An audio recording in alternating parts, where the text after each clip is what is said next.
গাইবান্ধায় জাতীয় gold cup football tournament অনূর্ধ্ব 17 এর ফাইনাল খেলা অনুষ্ঠিত।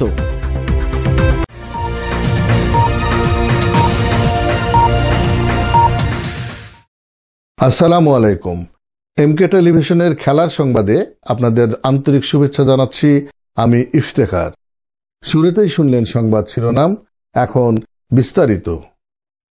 গাইবান্ধা জাতীয় গোল্ড কাপ ফুটবল টুর্নামেন্ট বালক অনূর্ধ্ব 17 ও বালিকা 17 এর ফাইনাল খেলা অনুষ্ঠিত হয়েছে। 23 জানুয়ারি বৃহস্পতিবার দুপুরে শাহ আব্দুল হামিদ স্টেডিয়ামে ফাইনাল খেলাটি অনুষ্ঠিত হয়। ফাইনাল খেলায় সাদুল্লাপুর বালক দলকে 2-1 গোলে পরাজিত করেন গাইবান্ধা সদর বালক দল। মেয়েদের খেলায় ফুলচুরিকে 10-0 গোলে পরাজিত করেন পলাশবাড়ী বালিকা দল। খেলা শেষে বিজয়ী ও রানার আপ দলের হাতে পুরস্কার তুলে দেন জেলা প্রশাসক চৌধুরী মোয়াজ্জেম আহমেদ, অতিরিক্ত জেলা প্রশাসক হেদায়তুল ইসলাম, জেলা ক্রীড়া অফিসার আলমগীর হোসেন, যুব ও ক্রীড়া মন্ত্রণালয় আয়োজনে ও প্রধান উপদেষ্টার কার্যালয়ে সার্বিক তত্ত্বাবধানে টুর্নামেন্ট বাস্তবায়ন করেন জেলা প্রশাসক ও জেলা ক্রীড়া অফিস। টুর্নামেন্টে 7 উপজেলা ও 1 পৌরসভা সর্বমোট 8টি বালিকা ও 8টি বালক দল অংশগ্রহণ করেন।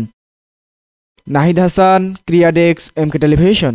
শেষ করছি খেলার সংবাদ।